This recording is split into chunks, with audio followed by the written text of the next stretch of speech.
নমস্কার বন্ধুরা, মিনু কিচেনে তোমাদের সবাইকে স্বাগতম। সবাইকে শুভ মহালয়া ও আন্তরিক শুভেচ্ছা। আশা করছি তোমরা প্রত্যেকে খুবই ভালো আছো। আজকের এমনই রেসিপি নিয়ে চলে এসেছি যেটা একে অপরের সাথে জড়ি মেলা ভার। সবার প্রথমে ফুলকপিটা ভালো করে ডাঁটিগুলো ছাড়িয়ে নিচ্ছি।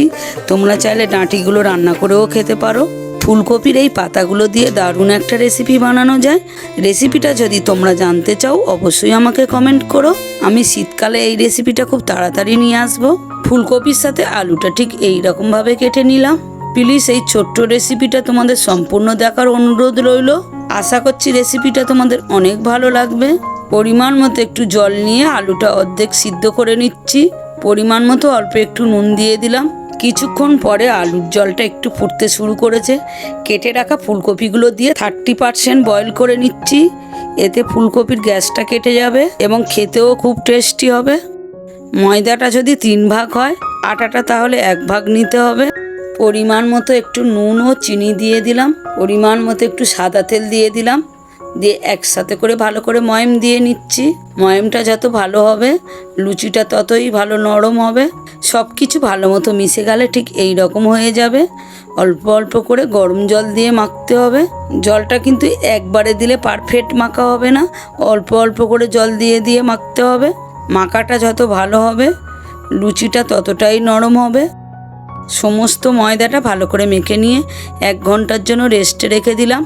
হাতে সময় থাকলে তোমরা চাইলেও 2-3 ঘন্টাও রাখতে পারো। আলুটা সিদ্ধ করে জল ঝারিয়ে নিলাম। ফুলকপিটাও সিদ্ধ হয়ে গেছে। একটা মাঝারি সাইজের টমেটো ঘষে নিলাম। ফুলকপিটারও জল ঝারিয়ে নিলাম। গরম কড়াইয়ে 25 গ্রাম সাদা তেল ও সর্ষের তেল মিশিয়ে দিয়ে দিলাম। সিদ্ধ করে রাখা ফুলকপিটা দিয়ে অল্প একটু নুন ও অল্প একটু হলুদ গুঁড়ো দিয়ে হালকা একটু ভেজে নিচ্ছি। বেশি কড়া হয়ে গেলে ফুলকপিটা খেতে টেস্টটা কমে যাবে। ফুলকপিটা ভেজে তুলে নিলাম। ওই তেলের ওপর সিদ্ধ করে রাখা আলুটা অল্প একটু নুন হলুদ দিয়ে ভাজা করে নিচ্ছি। এই রেসিপিটা ষষ্ঠীর দিন কিংবা অষ্টমীর দিনকে তোমরা বাড়িতে একবার হলেও বানিয়ে দেখো। আশা করছি তোমাদের সপরিবারে খুবই ভালো লাগবে। ফুলকপি আলু ভাজা তেলটার মধ্যে একটা শুকনো লঙ্কা ও একটু গোটা গরম মশলা দিয়ে দিলাম। 2টো তেজপাতা ও পরিমাণ মতো একটু গোটা জিরে দিয়ে দিলাম। দিয়ে একটু ভাজা ভাজা করে নিচ্ছি। নিয়ে ঘষে রাখা টমেটোটা দিয়ে দিলাম। দিয়ে একসাথে করে একটু ভাজা ভাজা করে নিলাম। 1/2 টেবিল চামচ আদা বাটা দিয়ে একটু ভাজা ভাজা করে নিচ্ছি। আদা টমেটোটা ভালো মতো মিশে গেলে স্বাদ মতো একটু নুন দিয়ে দিলাম। সাথে দিয়ে দিচ্ছি সামান্য পরিমাণে অল্প একটু চিনি। চিনিটা দিলে এই রেসিপির রঙটা আরও সুন্দর হবে, খেতেও টেস্টটা ভালো হবে। পরিমাণ মতো একটু হলুদ গুঁড়ো দিয়ে দিলাম। 1/2 টেবিল চামচ জিরের গুঁড়ো দিয়ে দিলাম। পরিমাণ মতো লঙ্কা গুঁড়ো, 1/2 টেবিল চামচ ধনে গুঁড়ো দিয়ে একসাথে করে কষিয়ে নিচ্ছি। মশলার রঙটা দেখতেই পাচ্ছ কত সুন্দর চেঞ্জ হয়ে গেছে। মশলার বাটি ধোয়া জলটা সামান্য একটু দিয়ে দিলাম। খেয়াল রাখতে হবে মশলাটা যাতে না পুড়ে যায়।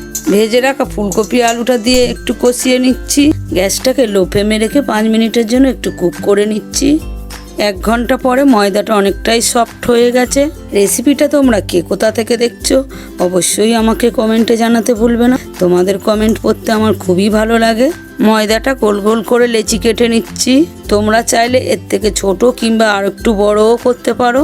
এবং মাঝের মধ্যে রেসিপিটাকেও খেয়াল রাখতে হবে, একটু নাড়িয়ে দিতে হবে, তা না হলে পুড়ে যেতে পারে। পরিমাণ মতো একটু জল গরম করে রেখেছিলাম, দিয়ে দিলাম। তোমরা চাইলে নর্মাল জলও ব্যবহার করতে পারো। একটু নাড়িয়ে দিয়ে গ্যাসটাকে লো ফ্লেমে রেখে 10 মিনিটের জন্য একটু কুক করে নিচ্ছি। লুচিগুলো আমি তেল দিয়ে ঠিক এই রকম সাইজের বেলেছি। তোমরা তোমাদের মতো ছোট বড় করে বেলে নেবে। লুচি ভাজতে ভাজতে এদিকে রেসিপিটাও সম্পূর্ণ রেডি হয়ে গেছে। আমি একটু মাখা মাখা করেছি, তোমরা চাইলে একটু ঝোলও রাখতে পারো। আজকের এই ঘরোয়া উপায়ে ফুলকপির রেসিপিটা তোমাদের কেমন লাগলো অবশ্যই একটা লাইক কমেন্টের মাধ্যমে জানাবে। এবং দেখতেই পাচ্ছ প্রত্যেকটা লুচি ঠিক ফুচকার মতো ফুলে যাচ্ছে। রেসিপি দুটো যদি তোমাদের ভালো লেগে থাকে অবশ্যই আমাদের চ্যানেলটাকে সাবস্ক্রাইব করে আমাদের পাশে থেকো।